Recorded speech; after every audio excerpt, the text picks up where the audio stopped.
Greetings of the day from my side. I am Dr. Vivek Sharma. I am Dean Academics and Research and Professor of Physiology, working in Government Institute of Medical Sciences. On the behalf of Heartfulness Institute, on the behalf of Daji and all the loving brothers and sisters, I invite Dr. Patrick Porter today, who is our guest today for the show. And it's a great privilege and honor to have Dr. Patrick on the show. Good morning, Dr. Patrick, from our side. Good morning, Greetings. great to be here.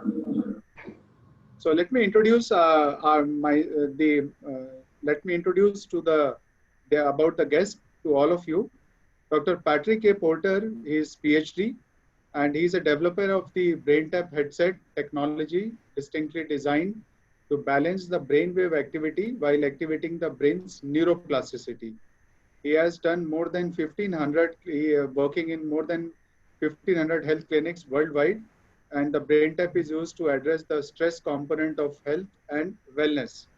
Dr. Porter has been featured in the Wall Street Journal, People, Entrepreneur, and INC magazines, and on ABC, NBC, CBS, and the Discovery Channel.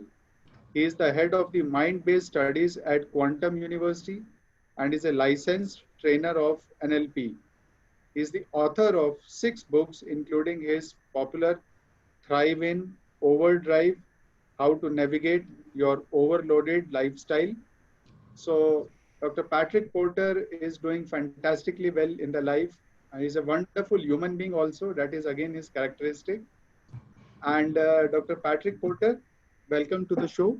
And he's the president and the CEO of the BrainTap Inc., which we know him. So, Dr. Patrick, to start with, I would like to know what is BrainTap and what is it actually doing? Well, BrainTap is a technology that we developed because most people don't want to have the discipline or desire to meditate, and we needed to relax them. This was back in the 80s, and we were actually doing neurofeedback. Some of your listeners might know what that is, where we measure. It was not neurofeedback back then; it was called biofeedback. There was no neurofeedback in the 80s, so we were measuring hand warmth and breathing, and we found out that through stimulus like light and sound, and we actually looked to India for this because of something called a Jyoti meditation. When a candle flickers, we know it flickers at about 10 hertz frequency. That happens to be alpha. That's why we think a lot of the yogis would look at a candle and meditate, and they taught people how to do that because our brain would follow that frequency. Well, in the 80s, LED lights came out, and so we started practicing with LEDs and also with sound. A lot of people use like shamanistic sounds or other rhythms and cadence. I know in a lot of rituals in India, since I've been there quite a few times, they're using the music. Music alters the state. And so we look to, with BrainTap, to combine these different sciences to see if we can stimulate someone into this, what would be called in our world, parasympathetic, or the healing mind, which happens when you're in this meditative state. So, how it all started, how your journey started? What can you just in brief tell how you started? You are a PhD. Yeah. Well, my PhD is in Christian counseling. I'm a psychologist, and we counsel. At the time when I was going through my training, it was all based on the Bible and basically a spiritual counselor.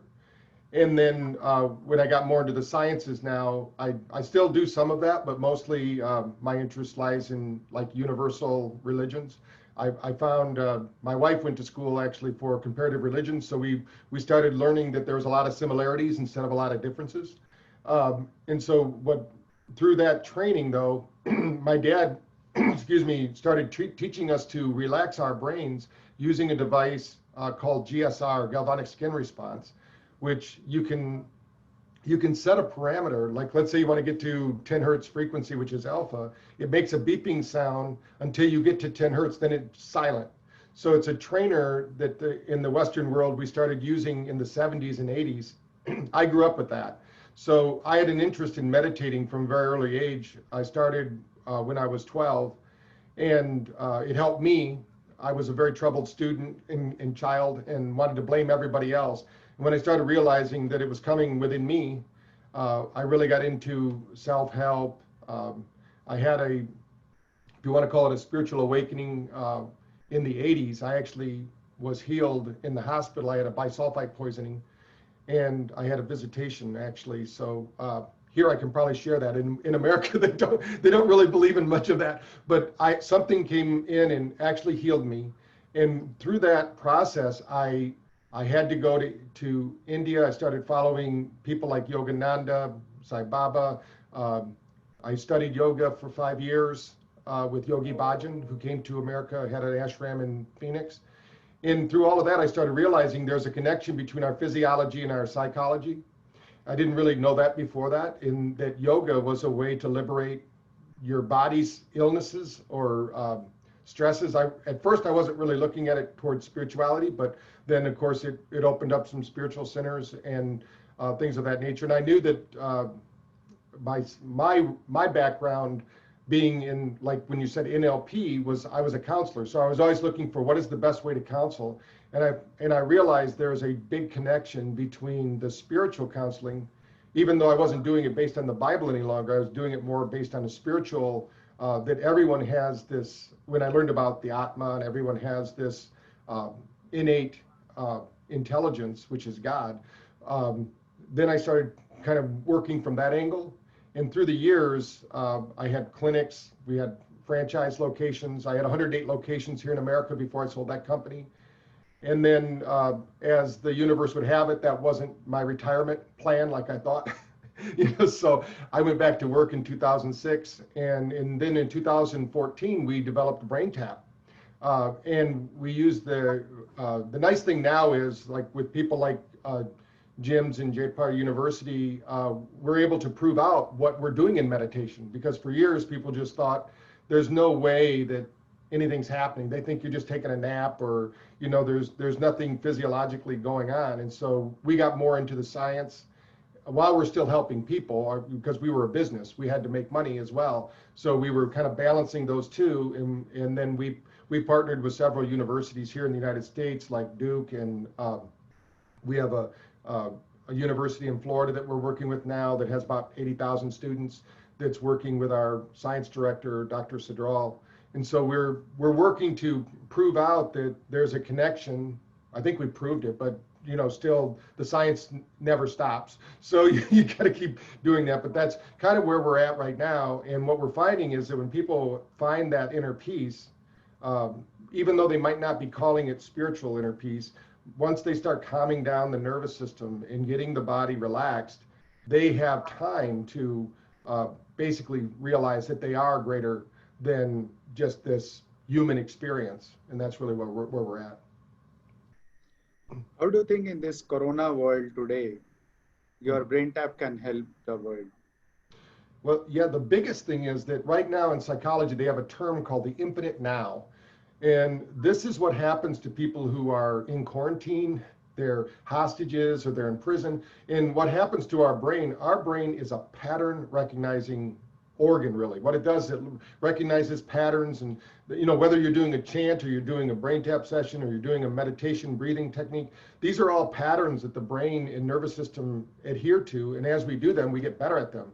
Now, when we're told we can't go out and meet our friends or families, we have to wear masks, and if there's a virus out there, even though we are made up of, 57% viruses, but when this happens, the fear actually shuts down the nervous system, and it hampers our, what they call psychoimmunology, which means our psychology affects our immune system. We have a circulating immune system. So if this circulating immune system is on high alert and there's nothing for it to destroy, it turns on itself. And when it turns on itself, that causes feelings of anxiety, stress, fear, all of the things that we don't want, right? So what happens with the BrainTap is we're able to move you through, and that all happens in a state of mind called beta in the science, if you want to call it that. That's our wide awake brain that has fear, frustration, and anxiety. It's also our reactionary brain. We need it. It's not like a villain, but so many times people depend on that totally. And you can think of that as only 5% of your activities, because we're actually controlled by about 95% of our subconscious, not our conscious mind.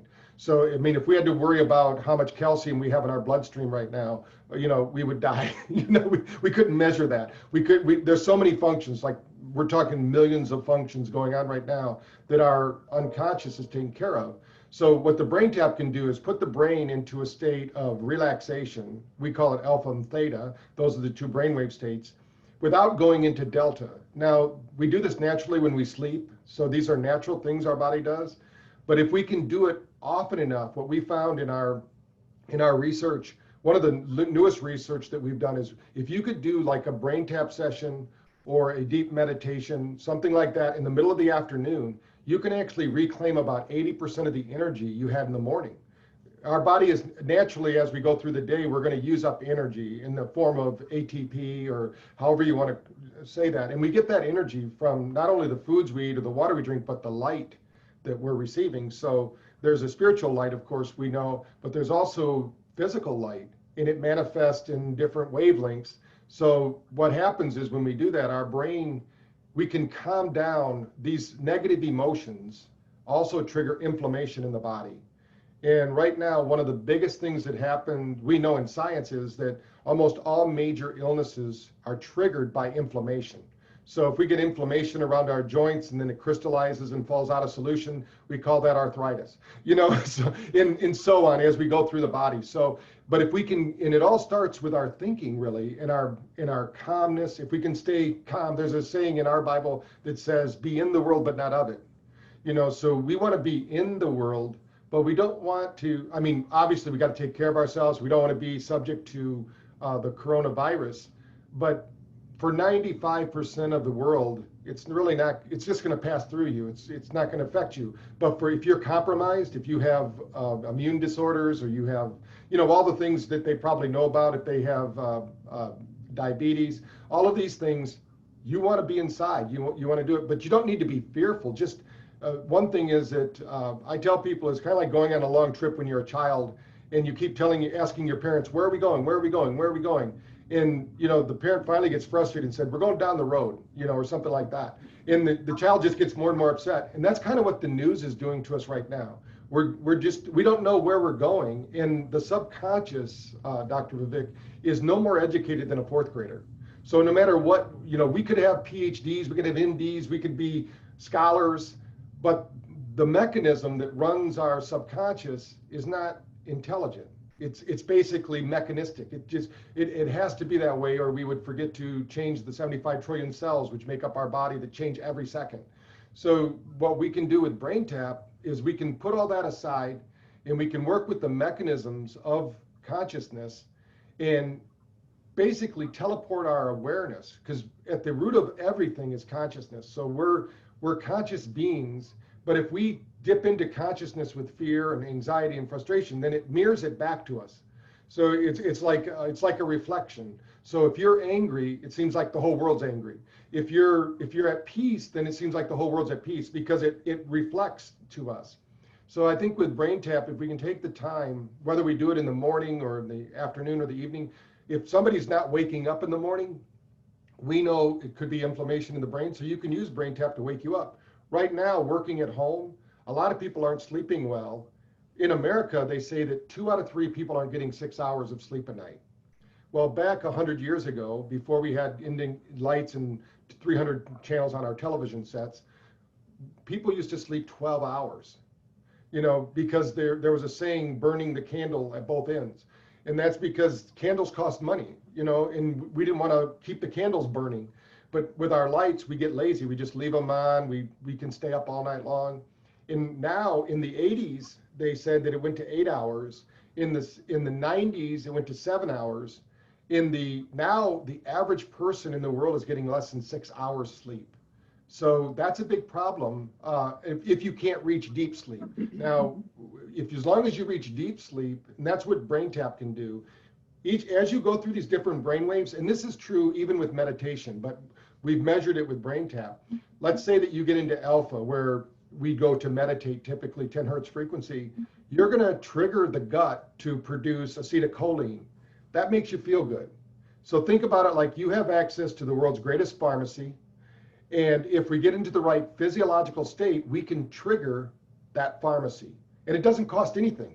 But if we had to go to your hospital that you run and we said, hey, give me a dose of acetylcholine, well, you might be able to do it, but it would cost $15,000 to $20,000 to give as much as it would when you meet someone that you love. Let's say when you meet them and you embrace them and you have that feeling, they know that we get a little bit of what they call getting high on your own supply. You know, we can get, and then if we get into theta, which is even better, where the gurus go and where deep meditation takes you, then we're producing something called GABA.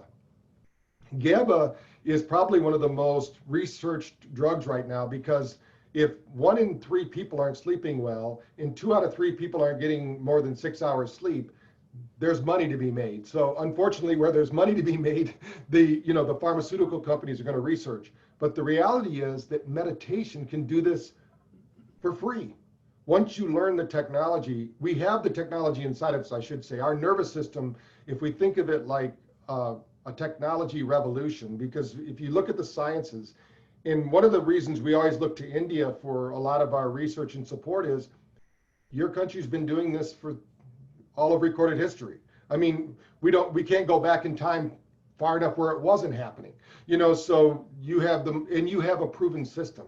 So what we wanted to do is we want to say, because Western world wants it fast and easy and doesn't want the effort, that's when we created BrainTap, because they don't want to put the time into it. They don't, and it's very hard.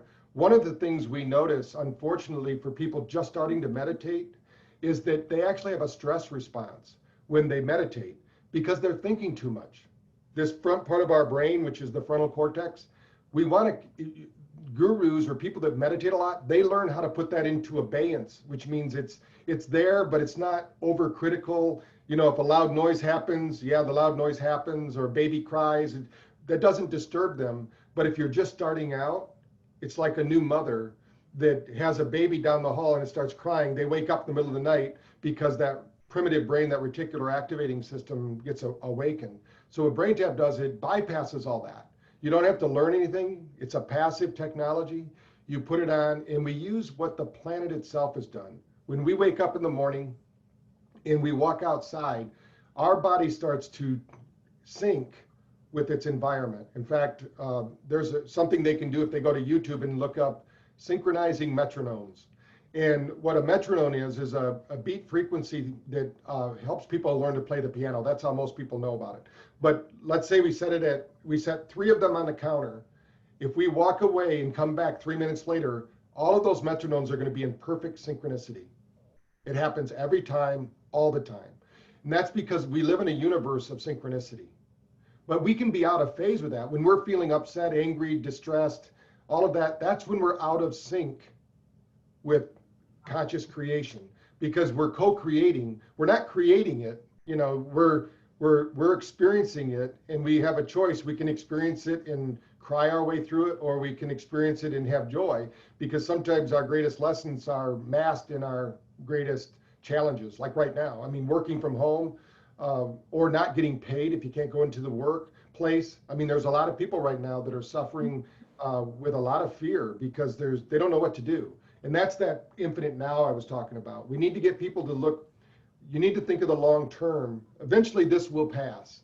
And once it does, we'll have whatever the new reality is that we all have to live with.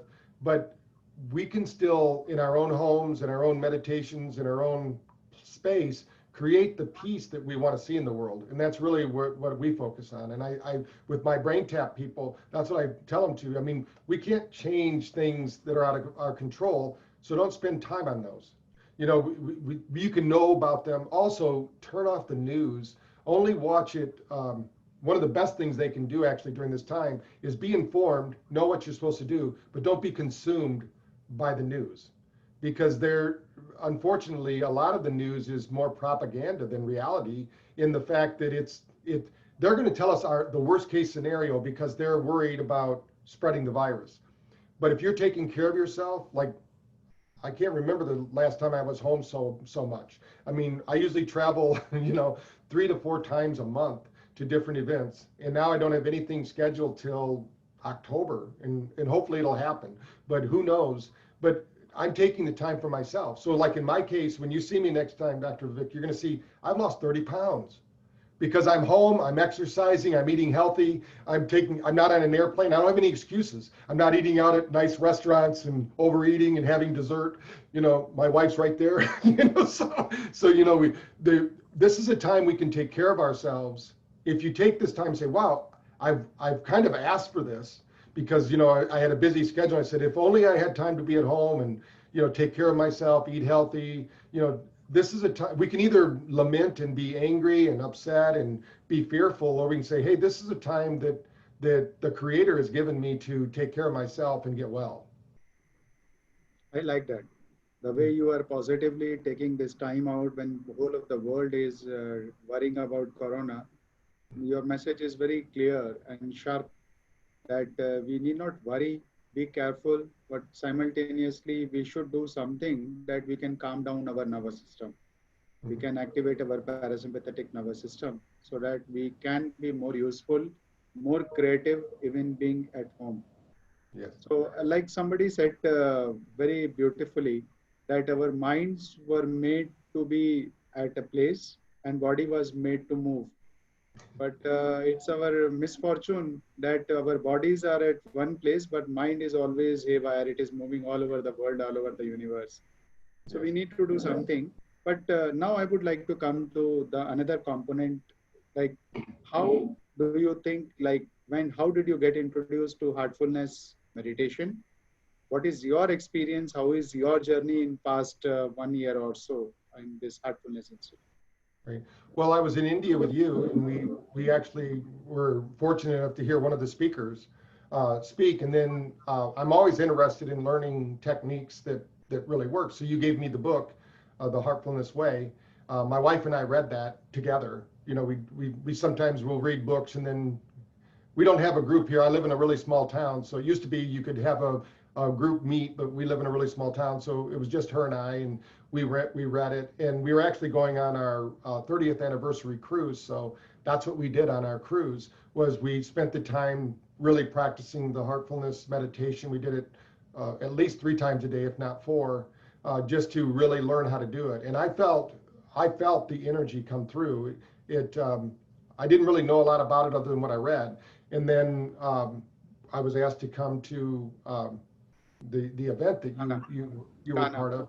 Yeah, and I learned a lot more there, and got to meet Daji, which was a great experience. And I think that for me, it's a very it's more complex than it seems, because you're bringing in that energy, and to be a part of that big group, I think helped me to bring the energy through. But I still practice it every morning. That's the meditation I do when I get up in the morning. I do it with BrainTap, but I just have music going in the background so I can get into my brainwave state that I need. But I'm visualizing that energy coming through and broadcasting it out to the world. I think right now, more than ever, we know that meditation will change genetic expression, which means we can, and they now know through science that it actually affects our family. So if you're wondering, if you have some member of your family, we might try to force them to do a meditation. It's better if they actually watch you do it and demonstrate it, and then send that energy, and the energy is not going to force them to do anything. It's just going to gently nudge them. And I find that it's a great way to bring peace and quiet my mind, because it gives me a focal point of my heart. And with our research in the heart, which we use a lot of heart rate variability in that, we know that you can see the results. I mean, when we did that science discovery of science and meditation, we saw what happens. And for those that aren't aware, in science, we know there's 40,000 neurocells, which are neutrino cells in the heart, which means your heart has a brain. So, and that's the one that controls the show, not this brain. We all think it's our big brain that does it, but it's really our heart. And when we're not heartfelt, let's say, then that's why there's more heart attacks on Monday morning than any other day of the week, because people they don't have their heart into it. They don't. So I think this is a really timely meditation for this period, because so many people are so self-centered that this is a practice where you're actually bringing the energy in and sharing it with the world. And I think that the principle of reciprocity, if you will, where the more we give, the more we get. But the reality is that anything that happens through us happens to us. So even though we're blessing other people and bringing that light through, we get the benefits. So it's kind of a win-win for everyone. So I really am strong, and I've given that book out to, my science officer is doing it now, and some of our staff. Anybody that wants to, we share the books with them and share with them, because I think it's another level rather than just using technology. It's a technology, but it's more of it's like a technology that's very formative, but it's very, you can do it. Anybody can do it. If you can sit down in a chair, it doesn't take elaborate poses, or breathing techniques, and all those things. And I think that the results you get from it are tremendous. I mean, we've seen it scientifically, so that's why I continue to practice it. Fantastic. I would like to add a little bit, Dr. Porter. You may not know the research which we started for BrainTap nearly 3 years back. That research is now already over. Dr. Sonder is appearing in his MD exam. Another student has done the work on Heartfulness Heartfulness meditation. That is also over. And he is also ready to have a show with you. And he has told me, and it is one of the best ever research done in the field of biofeedback. I can bet on that, what has been done with BrainTap. So congratulations for that also. Well, that's great. Yeah, I'd love to get him on and let our other doctors know about that. We're still expanding. We're trying to, we have to reach the world. Our goal is to reach 1 billion brains and to help them. And of course, India you have it all right there. You have 1 billion brains. So we only have 350 million. So, I think that's a big area. And I love and appreciate the fact that you and your universities are so open to researching this.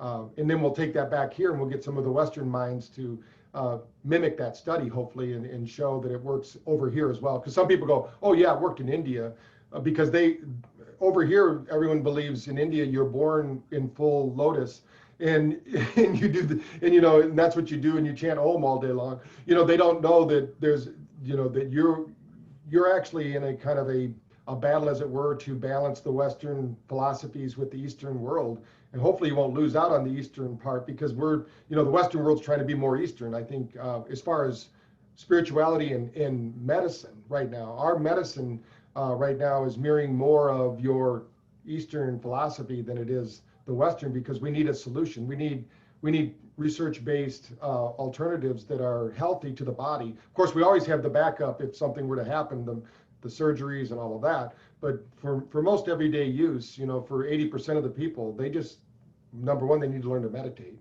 And I think, like you said, Heartful Way is one way, and doing things like the BrainTap are another. So now I would like to come upon the point of research. So already you know that many projects are ongoing. How do you think that you can be an instrument for Heartfulness Institute? How you can see to it, if you feel that you have been greatly, immensely benefited by it? How do you think that you can help out in taking it to the other people, and as well as contributing as an active researcher? How do you think that Heartfulness Institute, you can collaborate and work? Well, we have a partnership right now with Cambridge Sciences, which is, anybody around the world. We have an unlimited license, which means we're not restricted. And Dr. Sidral has actually put together a research protocol, and then we would just put together the questionnaire, and they could do it from their computers or from their smartphones. It's a series of questions, pre and post. And the nice thing is that the Cambridge Science questionnaires are already approved. They already have an IRB. Now, if we wanted to get a university to back those, we have Seminole College here in the United States, which is in Florida. And we work closely with their IRB board, and they're easier to work with than Duke. Duke is kind of, they'll do some things, but it's a little bit harder. But Seminole College, they have the lab, and they're already consistently doing meditation research. So I think we could bring them involved here in the United States. And Dr. Sidral is already interested. I know he's loving doing the Heartfelt Way. So I think that's something we could do very easily. Now, if somebody was near one of our clinics, which we now have 2,300 around North America, there's a few in India. We really haven't launched too much in India yet, but they have other devices that could measure things, like we have the Wabi device, or which measures the P300, which you're an expert in. That's the evoked potential of the brain. And we can also use our HRV, which shows, ATP production and how it crosses the brain. But all these take one-on-one, but in a large mass like what the Heartfelt Way has, I mean, if you had a study of even 200 people, that would be enough to, the scientists couldn't argue with that number. When you do a study with 12 people or 5 people, people start questioning those statistics. But I know there's a mathematical equation of how many you really need. But we just did a study here with the National Institute of Health, and we did it with 100 people. It blew away the scientists because 100 people. And the nice thing is with the Cambridge Sciences reports, those could be deployed all over the world. So I think that would be the next step, and to figure out if we get people to do it consistently, maybe in the morning, the afternoon, or whatever, so we can say, hey, and what's the outcome going to be? As long as we have specific outcomes. I think for sure people are going to be more calm, more relaxed, stress-free, sleeping better. Those are all big components for health. So we always tell people sleep is like a superpower that people have forgotten about.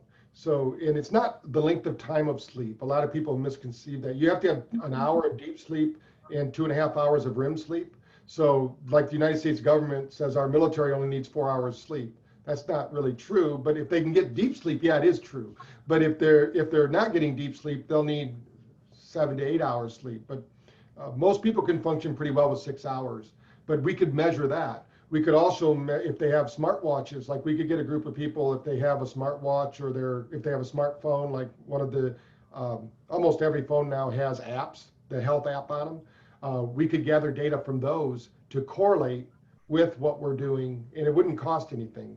I mean, it would just be time. So on our end, we could correlate the data, we could get it to you, and maybe have one of your research assistants or something help us with that. I know in Brazil, they are very open. We have quite a few projects in Brazil, but they're always looking for things like this. And Dr. Sadral has a really good connection there because he's an adjunct professor there. Fantastic. The ideas which you have shown, which you are talking over here, we should definitely get them implemented. Dr. Sadral was there on the webinar a few days back. He has also told that he is committed. And let's put it together. Let's make it sure that this technology, which we call as the non-invasive technology, whether it is the meditation, specifically heartfulness meditation, or the biofeedback techniques like the sound frequencies or the light frequencies, let's make it reach to the world. Yes. Because trillions of dollars world is losing just on the chronic disorders management. And they are not able to do it because all the chronic disorders, they bring more and more of stress. And we are not addressing the stress, and we are not, as you very correctly told, inflammation. We are just looking into the stop solutions for the symptoms, the phenotypic symptoms of any disorder or disease. So very right, we'll go ahead with that, and I'll try to put my foot forward that we do this and we start working on these projects. And so what is your message to all the people who are listening to it? And what is your lifetime mission? Well, first, my lifetime mission is to better 1 billion brains or more. And I need partners for that. I'm not going to do that alone. And so my message is that we can help each other by helping ourselves first. It's kind of like getting on the airplane when they say, hey, if the mask comes down, put that on yourself first. So the first thing you need to do is take care of yourself. Start meditating. Whatever form of meditation you use, pick a form that really works for you. Heartfelt meditation is a very simple, easy one that you can master very quickly and get the results. Now, for the study, we would need to have a recording so we're consistent. We can say everyone did this one. And I know there are some that are already recorded. We could encode them and deploy them. That's easy. We already have that all set up.